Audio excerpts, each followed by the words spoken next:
जिथे श्रद्धा असते तिथे देव असतो, पण जिथे अंधश्रद्धा असते तिथे जन्म घेतो एक शापित इतिहास.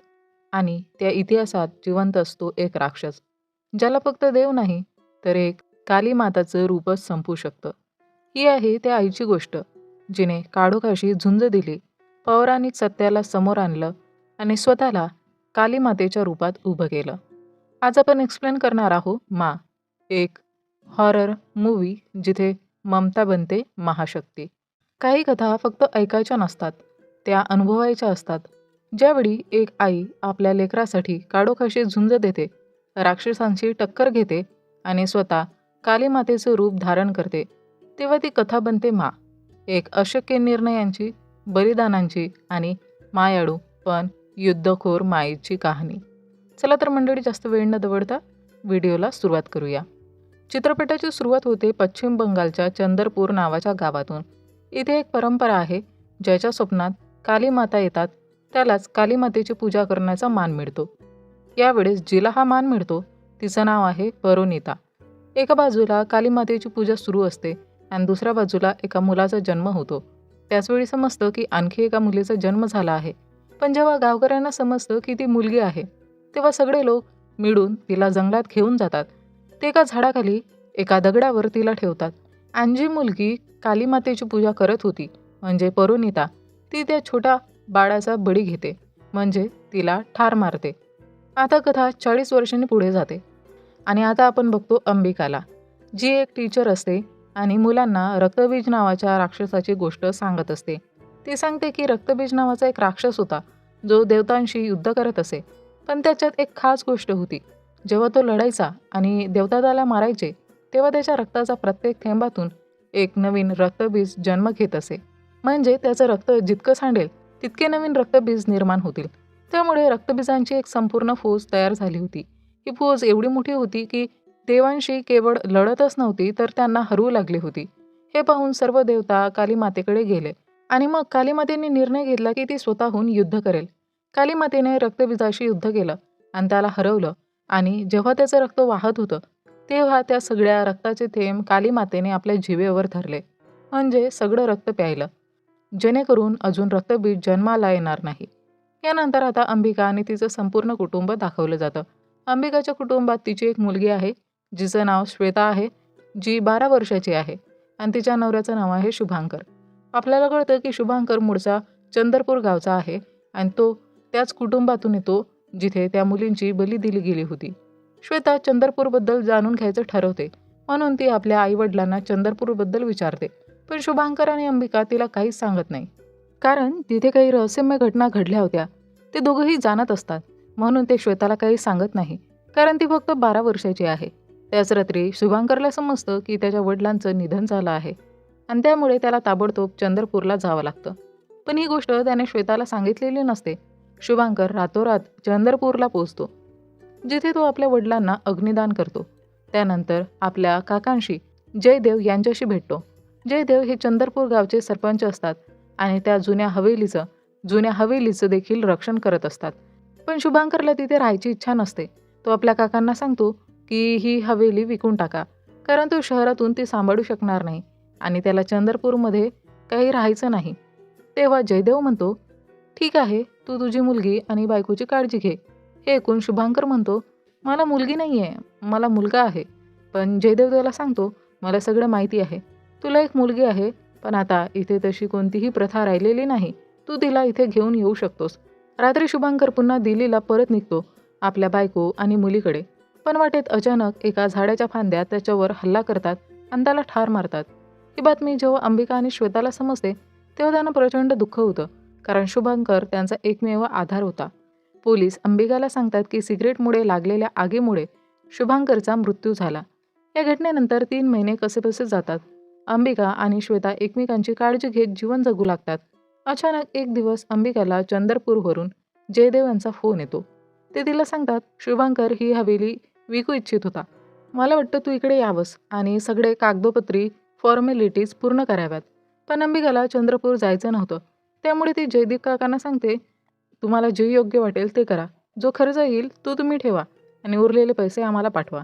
पण जयदीप म्हणतो, शुभांकरचे शेवटचे शब्द हेच होते ही हवेली विकली जावी. मी त्याची शेवटची इच्छा मानतो आणि म्हणूनच मला असं वाटते की तू इथे यावं. आता चॉईस नसल्यामुळे अंबिकाला त्याच्या बोलण्याचा मान ठेवावा लागतो आणि मग तिला प्रश्न पडतो की श्वेताला कुठे ठेवावं. त्यामुळे ती तिलाही सोबत घेऊन जाते. अंबिका आणि श्वेता जेव्हा हवेलीमध्ये पोहोचतात तेव्हा त्यांना वाटायला लागतं की ही हवेली काहीतरी भुताटकीसारखी आहे. इथे हवेलीची देखरेख करणारे 2 लोक असतात. एक विकास आणि दुसरी नंदिनी. आणि त्यांना एक मुलगी असते दीपिका. आणि ती पण 12 वर्षाचीच असते. हवेलीत आल्यानंतर श्वेता आणि दीपिका एकमेकींच्या सोबत राहू लागतात आणि लवकरच त्या दोघी चांगल्या मैत्रिणी होतात. श्वेता शहरातून आलेली असल्याने ती दीपिकाला बऱ्याच आधुनिक गोष्टी दाखवू लागते. थोड्याच वेळात जयदीप काका अंबिकाकडे येतात आणि सांगतात की उद्या एक ब्रोकर हवेली पाहायला येणार आहे आणि हवेलीची डील होईल. जयदीप म्हणतो, मला माहिती आहे की तुम्हाला इथं राहणं अजिबात आवडत नाही, म्हणून मी हवेली लवकरात लवकर विकून टाकेन आणि तुम्हाला पैसे देईल. तेवढ्यात अंबिकाचं लक्ष हवेलीच्या आत असलेल्या कालीमातेच्या मंदिराकडे जातं. ते मंदिर गेली 40 वर्षे बंद आहे. तिला सांगितलं जातं की या गावात एक परंपरा आहे. ज्याला रात्री स्वप्नात कालीमाता दिसतात त्यालाच त्या देवीची पूजा करण्याचा मान मिळतो. आता दीपिका आणि श्वेता एकत्र बसून श्वेताच्या काही ड्रॉइंग्स पाहत असतात. तेव्हा दीपिका अशा एका झाडाचे चित्र पाहते जे हवेलीच्या मागे आहे. हे पाहून श्वेता म्हणते, मला ते झाड पाहायचं आहे. पण दीपिका तिला सांगते, आपण तिथे जाऊ शकत नाही. लोक म्हणतात तिथे राक्षस आहे. श्वेतालाही समजत नाही की तिच्या टॅबमध्ये असं झाडाचे चित्र आलं तरी कसं. श्वेता दीपिकावर दबाव टाकते आणि तिला घेऊन त्या झाडाजवळ जाते. तेव्हा त्यांना समजतं की त्या ठिकाणी जाणं पूर्णपणे बंद करण्यात आलं आहे. आत प्रवेश करणं प्रतिबंधित आहे. आणि तेव्हाच तिथे श्वेताची आई अंबिका येते. श्वेताची आई अंबिका तिला समजावते की तुझं असं इकडे तिकडे फिरणं ठीक नाही. तेवढ्यातच दीपिकाची आई नंदिनी देखील तिथे येते आणि ती दीपिकावर खूप ओरडते, तुझं येणं इथं अजिबात बरोबर नाही. आजपासून तू या लोकांपासून दूर राहशील. अंबिका तिथे पाहते की दीपिकाला तिचे पहिले पिरियड्स आले आहेत. हे पाहून नंदिनी आणखीनच घाबरते. ती इतकी घाबरलेली असते की देवाजवळ प्रार्थना करत असते, देवा आता तरी वाचव. हे सगळं पाहून अंबिका आणि श्वेता दोघींनाही कळत नाही की नंदिनी असं का वागते. तेवढ्यात नंदिनी ठरवते की ती आपल्या मुलीला दीपिकाला एका खोलीत बंद करेल आणि ती तसंच करते. दीपिकाला ती एका बंद खोलीत ठेवते.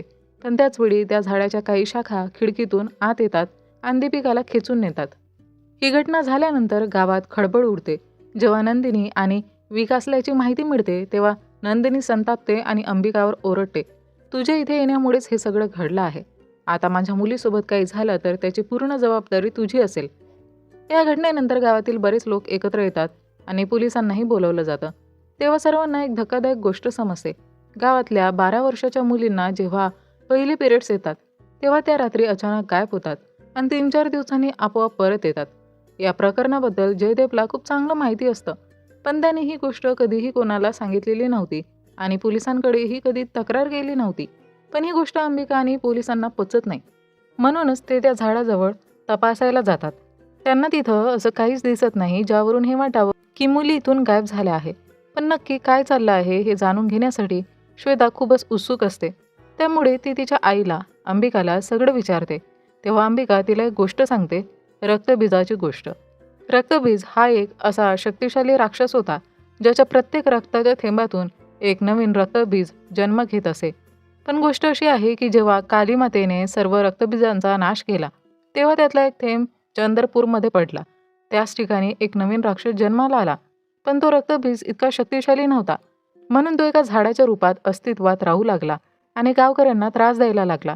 या गोष्टीबद्दल एका राजाला माहिती मिळाली. एक रात्री त्या राजाच्या स्वप्नात कालीमाता आल्या. त्याने कालीमातेची पूजा केली. पूजेनंतर त्याला देवीकडून शक्ती मिळाली आणि तो त्या राक्षसाशी लढायला सज्ज झाला. राजाने त्या राक्षसावर विजय मिळवला. पण त्या राक्षसाने आपलं बीज त्या राजाच्या मुलीत सोडून दिलं. त्यामुळे आता त्या मुलीने जेव्हा कोणाला जन्म दिला तर तो जन्मताच रक्तबीजासारखा राक्षस होणार होता. हे समजल्यावर राजाने ठरवलं की या मुलीचा मृत्यू करणंच योग्य आहे, कारण ही जर जिवंत राहिली आणि तिने जर मुलाला जन्माला घातलं तर ते राक्षसच होईल. म्हणून त्या राजाने स्वतःच्या मुलीचा वध केला.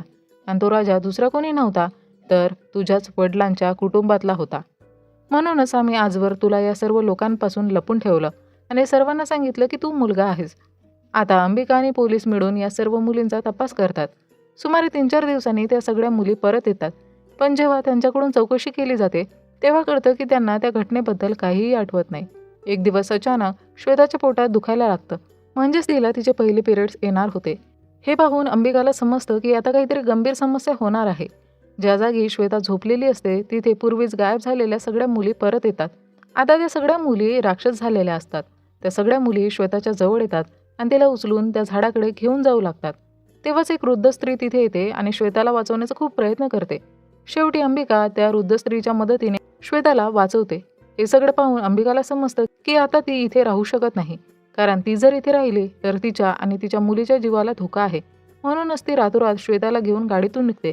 पण वाटेत पुन्हा त्या सगळ्या मुली त्यांच्या समोर येतात आणि अंबिका आणि श्वेतावर हल्ला करतात आणि यावेळी त्या श्वेताला घेऊन जाण्यात यशस्वी होतात. ती वृद्ध स्त्री देखील यावेळी काहीच करू शकत नव्हती. नंतर ती वृद्ध स्त्री अंबिकाला भेटते आणि म्हणते, मी सुद्धा त्या मुलीला वाचू इच्छिते. मग ती वृद्ध स्त्री अंबिकाला संपूर्ण गोष्ट सांगते. खरं तर ही वृद्ध स्त्री कोणी दुसरी नसून तीच परोनिता आहे, जिच्या स्वप्नात काली माता आलेल्या होत्या. जसं आपण चित्रपटाच्या सुरुवातीला पाहिलं, तीच ती मुलगी आहे जिला एक लहान मुलीची बली द्यायला सांगितलं गेलं होतं. पण परोनिताने त्यावेळी त्या बलिदानाला नकार दिला होता. बली देण्याच्या क्षणी ती थांबली होती. पण तेव्हा जयदीप तिथे आला आणि सगळ्यांसमोर परोनिताला त्यानं कमजोर ठरवलं आणि जयदीपने असं सांगितलं की हे काम मर्दांचं आहे, म्हणून हे काम मीच करणार. मग त्या लहान मुलीचं बलिदान जयदीपनेच दिलं होतं. जी बली दिली गेलेली होती ती एक मुलगी होती आणि जो मुलगा होता तो तुझा नवरा शुभांकर होता. या सगळ्या मागे कोणी दुसरं नसून जयदीपच होता. गावचा सरपंच हाच सर्वात मोठा गुन्हेगार निघाला. ॲक्च्युली झालं असं की जेव्हा जयदीपने त्या लहान मुलीचा जीव घेतला तेव्हा त्या राक्षसाने शुभांकरच्या पूर्ण कुटुंबाला संपवण्याचा प्रयत्न केला, ज्यात जयदीपही होता. पण राक्षसाने जयदीपाला मारलं नाही, कारण त्याला समजलं की जयदीप एक नंबरचा मक्कार आहे आणि तो त्याचा साथ देऊ शकतो. त्यामुळे त्याने जयदीपला जिवंत ठेवलं. नंतर जयदीपने त्या राक्षसाशी हातमिळवणी केली आणि मग जयदीपकडेही काही अद्भुत शक्ती आल्या. आता तो राक्षसासाठी काम करू लागला होता. गावात जितक्या मुली गायब झाल्या होत्या त्यामागे जयदीपचाच हात होता. पण त्याचा खरा उद्देश श्वेताला तिथं आणणं हाच होता, कारण श्वेताच त्यांना हवी होती. त्यामुळे त्यांनी शुभांकरच्या वडिलांचा खून करून घेतला. त्यांना वाटलं की शुभांकरसह श्वेता ही चंद्रपूरला येईल, पण तसं झालं नाही. मग त्यांनी शुभांकरचाही खून करून घेतला आणि मग हवेली विकण्याच्या बहाण्याने अंबिका आणि श्वेताला इथं आणण्यात आलं. हे सगळं जयदीप आणि तो राक्षस यांचं आखलेलं कुटील कारस्थान होतं. तेवढ्यात ती वृद्ध स्त्री परोनिता सांगते, आता काली माताच तुला वाचू शकते. तेव्हा अंबिका सांगते, माझ्या स्वप्नात काली माता आली होती. परोनिता म्हणते, जर तुझ्या स्वप्नात देवी आली असेल तर तुला तात्काळ काली मातेची पूजा करणं आवश्यक आहे. जर तू पूजा केलीस तर तू तुझ्या मुलीला वाचू शकतेस. मग अंबिकाने काली मातेची पूजा केली आणि वेळ न दवडता ती राक्षसाशी लढायला निघाली. पण राक्षसाकडे पोहोचण्याआधीच तिची भेट जयदीपशी होते. तेव्हा अंबिका जयदीपशी लढायला लागते, पण जयदीप तिचा अत्यंत भयानक पद्धतीने छळ करतो.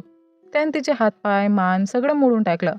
तिला अक्षरशः मृत्यूच्या उंबरठ्यावर आणून ठेवलं. पण शेवटी जेव्हा अंबिकाचा रक्ताचा एक थेंब जमिनीवर पडतो तेव्हा काली माता तिच्या संचार करतात आणि मग अंबिका पुन्हा उठते. कालीचं रूप धारण करून जयदीपशी युद्ध करते. आणि यावेळी अंबिकाने फक्त जयदीपशी लढा दिला नव्हता, तर त्याचा संपूर्ण नाश केला. जयदीपने ज्या सर्व मुलींना भुतावलेल्या अवस्थेत वापरलं होतं, अंबिकाने त्यांच्या कपाळावर हात ठेवला आणि त्या सर्व मुली पुन्हा सामान्य अवस्थेत परत आल्या. अशा प्रकारे अंबिकाने सगळ्यांना वाचवलं. जेव्हा ती त्या सर्व मुलींना परत घेऊन येत होती तेव्हा तिथे परोनिता ती वृद्ध स्त्री परत येते. ती अंबिकाला सांगते, त्या राक्षसाने तुझ्या मुलीच्या श्वेताच्या आत बीज टाकला आहे. म्हणजेच आता श्वेताच्या आत त्या राक्षसाचा अंश आहे. त्यामुळे तुला तिला मारावं लागेल, नाहीतर हा राक्षस पुन्हा जन्म घेईल. हे ऐकून अंबिका एक फार मोठ्या संकटात सापडते. तिला समजत नाही की आता काय करावं. तिची स्वतःची मुलगी, तिचा जीव की प्राण, तिला मरणास पाठवायचा आहे. तिची अजिबात इच्छा नसतानाही तिला हे करावं लागतं. आणि जेव्हा ती श्वेताला मारायला लागते तेव्हाच अचानक खूप साऱ्या आत्मा मुक्त होतात. हे पाहून परोनिता लगेचच अंबिकाला थांबवते आणि सांगते, सर्व आत्मा आता मुक्त झाल्या आहेत.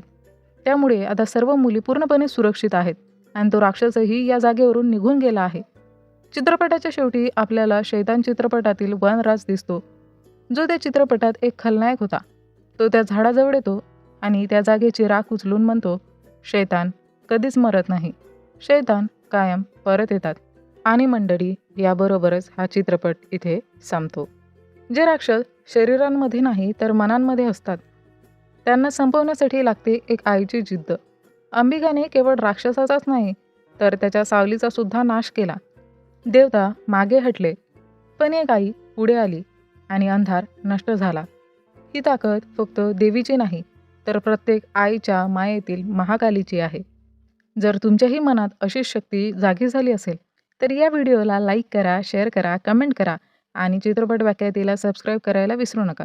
चला तर मंडळी, भेटूया लवकरच एका नवीन व्हिडिओमध्ये. तोपर्यंत टाटा, बाय बाय.